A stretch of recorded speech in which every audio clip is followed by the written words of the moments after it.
Hello guys, this is Steve here. Today I just wanted to make a short video on how to set up OBS Studio and how to set up your YouTube account. So it's not really all that hard. If I can do it, you can do it. A 69-year-old man can do it. So I messed up on my first try, but I'm going to shrink my picture down here so that you can kind of see. Alright, now you should be able to see my desktop. Okay, if you go to YouTube and you're on YouTube, right up here in the top upper right corner, it's got account. Well, you won't have an account there yet, but you just click on it and it'll say set up account. Well, since Google owns YouTube, it's best to just set you up a Gmail account first. So if you set up your Gmail account, see I've got a couple accounts here, a Gmail, and you set it up, and once you set it all up, then you can just you're set up for YouTube. Then you can start creating your channel. So it's not that hard to do. It takes maybe 10-15 minutes at the most. So that's my YouTube channel is right here. See, I can click on it now. And when you click on it, it goes to my channel and my videos.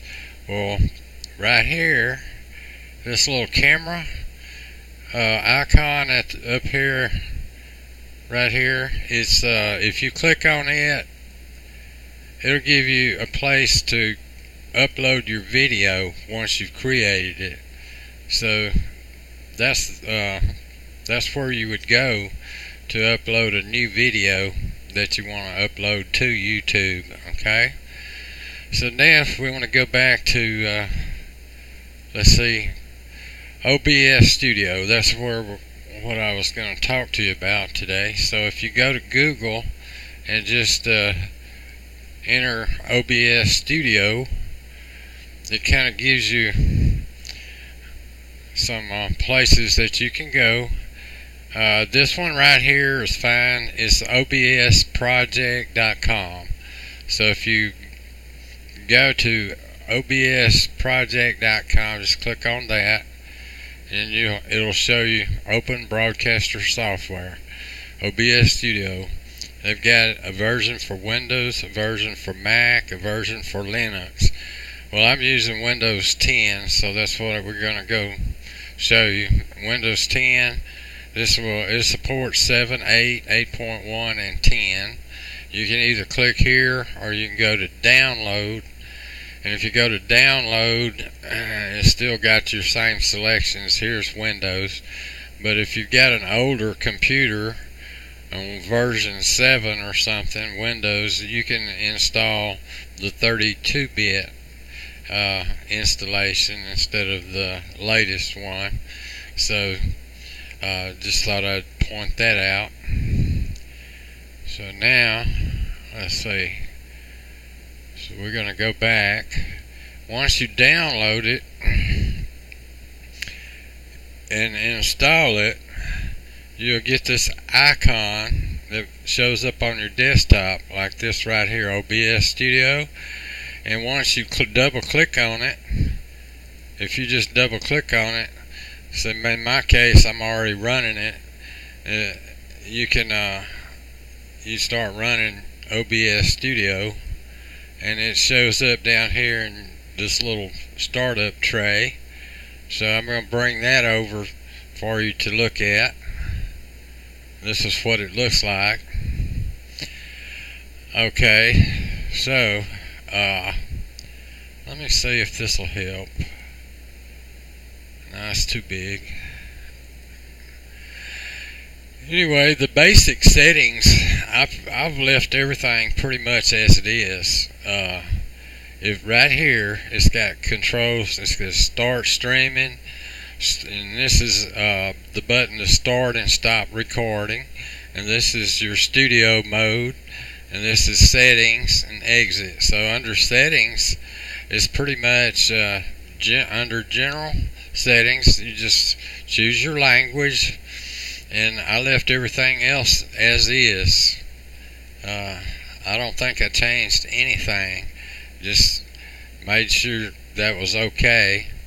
So the next thing you want to do is go to video, and under video it'll give you a chance for your base resolution. Mine is set at 1280 by 720. That's just for basic recording, like I do tutorials and so forth. If you want to do high definition video games and that sort of thing, you can set it to 1980 by 1080. You can, both of these. This is your output resolution, and this is your input resolution. And on this right here says downscale filter, I just left it or put it on bicubic. And it seems to work fine for me, and the frames per second is just 30. You can go from 30 all the way up to 60 for high definition, but for what I'm doing, this is sufficient. So then the next thing is the audio, and it was already set here. Sample rate, if you want to leave that at 48 kilohertz. Your channels is fine, just leave it at mono.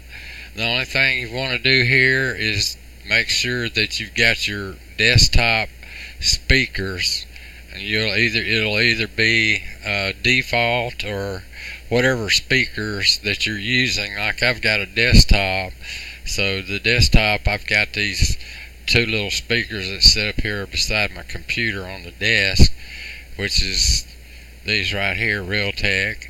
And then you need your microphone input, so where it says mic/auxiliary audio device, you want to choose, once you plug it in or installed your microphone, it should show up here. So I've got this Realtek microphone that I'm using. Everything else I left the same, so I'm not worrying about advanced. This is just a real quick non-tech guide to get you started. Okay, so we go back here.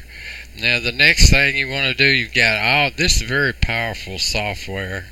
It's amazing for it to be free, how powerful this is. You can actually do live streaming with it, and you've got different scenes.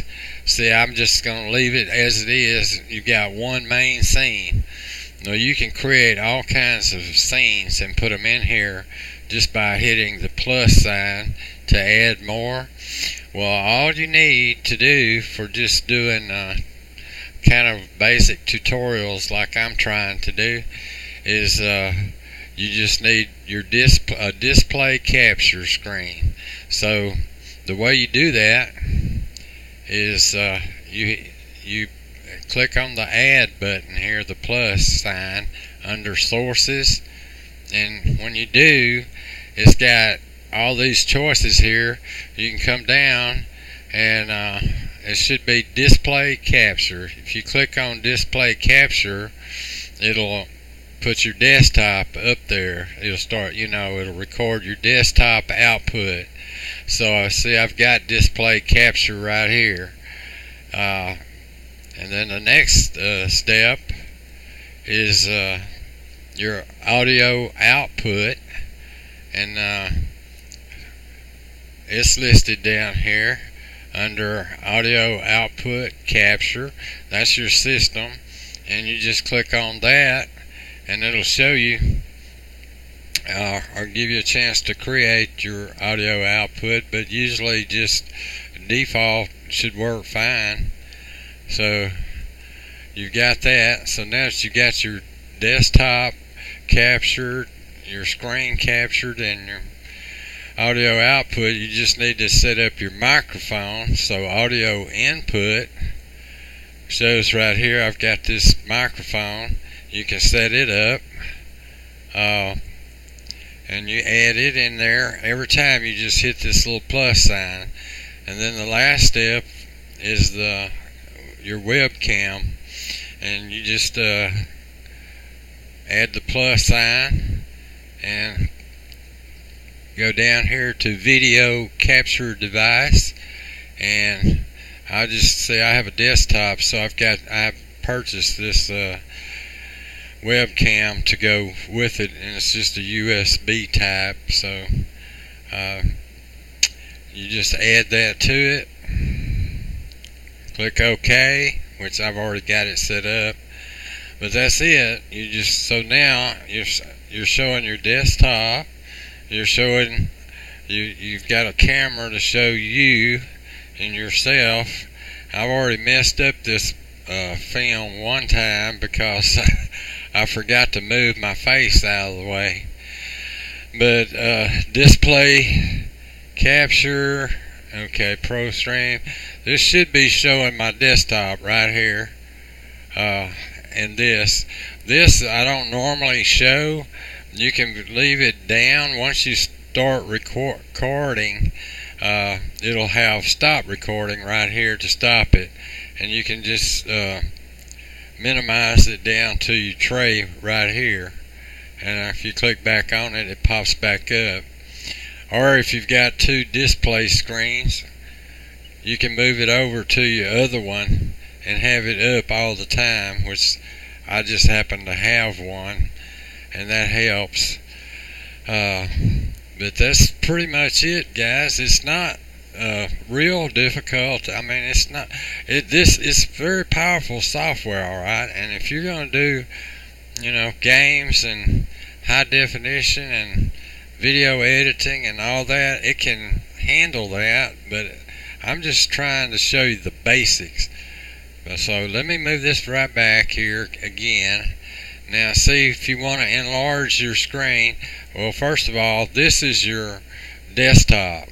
Okay, this is your screen capture area, and when you click on it, on that one, you can either shrink it down or you can enlarge it and expand. But this little right there where it covers the real dark black, that's your full desktop right there. Okay, took me a while to figure that out. Now if you click on your camera part, you see this little red highlights here. If you want to expand and go back up, you grab it right here in the corner, and you can bring it all the way out to full screen, or you can leave it here, or you can make it real small,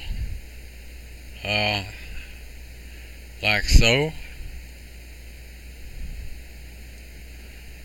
Okay, and that's pretty much all you have to worry about. But everything on this side is how you control what shows up over here. So I forgot to shrink my face on the first video, and it was still set up like this, and I was trying to show how to do some desktop maneuvers, and you couldn't see it. So I'm redoing this just to show you. But it's just a quick deal just to show you that you don't have to be a computer techie guy to do YouTube videos.